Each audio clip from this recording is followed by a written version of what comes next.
Meditation is very simple. It's largely a path of only two things. One is becoming more and more free. Obviously, the more that we sit with our discomforts and our stories and our narratives, and we're able to relax through them, we're able to sit with them and see through the impermanent nature of our thoughts and of our experiences, the highs and the lows, and the goods and the bads, and the ups and the downs, we start to be able to access a deeper sense of freedom in our lives and a deeper sense of agency, because we're no longer living in a state of reaction. We're no longer living in a state where my old self, my old karma, my old conditioning determines how I relate to the world.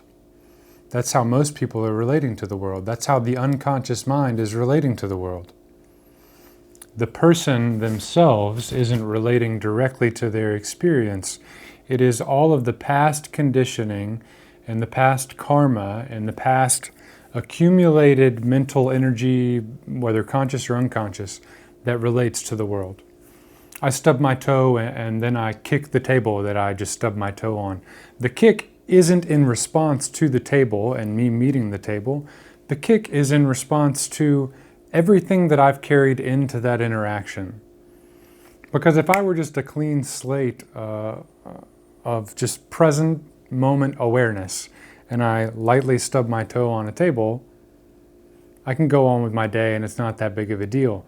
But if I'm carrying into that interaction, into my relationship with the table, before I stubbed my toe, the fact that traffic was really long on my way to work, I got into an argument with my spouse, my boss wasn't happy with my job performance, and I ran out of gas on the way home and had to stop, and that ended up creating a whole new drama.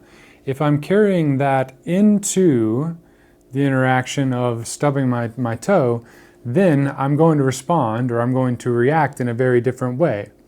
Those reactions and those things that have happened to me during the day are what are actually going to be responding. And that's how most of us are relating to the world. We're not responding to the moment as it is or to life as it is. Our reactions and our conditioning, whether from things that have happened that day or things we've accumulated for 10, 20, 30 plus years, are actually living for us. So meditation is really the only way to start to gain a little bit of freedom from those conditioned reactive responses to life. And on the other side of that is actually us being able to live for the first time. Us being able to relate to the people in our lives, to relate to the table when we stub our toe, to relate in all the good and all the bad situations. But we find that the bad situations are really much less frequent than our conditioning would have us believe. So meditation is really a way of doing two things. That first thing is getting more and more free, more and more clear. And the other thing that it does for us is make us more and more aware of the ways that we're not free yet. More and more aware of the ways that I'm still bound by my conditioning. More and more aware of the ways in which I am still living enslaved to limiting beliefs, that I'm still subject to buying into stories of social anxiety, that I'm still at the whims of the world and life and the things that come my way, and that I have no say in them, and that I'm still not free. And it's a very delicate space to navigate. Because on one hand, we feel freer than ever. For the first time, we start to touch a sense of effortless presence. We start to touch and to experience life from a state of openness, from a state of pure vulnerability, because we recognize that really at the end of the day, nothing is happening to me. The only things that happen in the world that affect me affect my mind that's always coming and going, and affect my bodily and my emotional responses, which are always coming and going as well. And meditation is the process of becoming more and more free and creating more and more space between what appears in our mind, what appears in front of us in the world, and what appears in the body and us. So naturally, for the first time, we're relating to the world from a deeper state of transparency and purity and love. But we're also more and more and more aware of the ways in which we've still yet to be able to relate to the world in that way. It's often like stepping out of a dark closet and into the middle of the day. And as we start to slowly see a little bit more and more, we see, well, wait a minute, there's some things here that I don't really care for. We start to see, maybe if we're stepping out onto the back porch, I really haven't swept in a while. There's a lot of briars. There's a lot of overgrown plants. The place is really unkempt. That's kind of what it's like waking up and turning the light on inside of us, really shining the light of awareness on who we are and why we feel the way that we do and why we see the world the way that we see it and why we're experiencing it the way that we're experiencing it.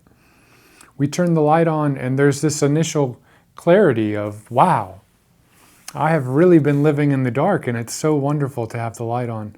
But then there's also the recognition that things aren't the way that I would like them to be still. And turning the light on doesn't necessarily do that for us. That's why I talk a lot through my platform, Exhale Now, about the 2 steps of awakening, or the 2 steps of enlightenment, which is really just the journey into love and presence. And that is the realization and the embodiment. The realization that we're working on in meditation, which is gaining more and more clarity over what I am, more and more clarity over the truth of me that never changes, and that is never limited by a bad thought, and that can't be touched by a bad experience, and that is actually free from anxiety and trauma, even as they're occurring in my body and in my awareness. That's what meditation is for, deepening the realization. But then there's a stage of embodiment. And turning on the lights and sitting in meditation don't always lead to instant, full embodiment. That takes a deeper dedication. That takes being willing to truly face down the situations that we've blamed for our unhappiness our whole lives. The situations that we've yet to take responsibility for, and that we've fallen into a victim mentality and blamed our state on what's appearing in front of the world, instead of really being able to assess and see that whatever I'm feeling is up to my own interpretation. Whatever I'm feeling is based off of the value judgments that I've attached to this experience, whatever it is, whether it's a flat tire or a breakup or losing $20 or $500 or however many dollars. It's all based on the value judgment that I have attached to that relationship, to that money, to that experience. So meditation is a beautiful, challenging lifestyle, and it's meant to be a way of life. If we're just sitting down for 5 minutes or even an hour in the morning, but we're not taking that state out the front door, it will never lead to embodiment. And if it's not leading to embodiment, it will never truly change our lives.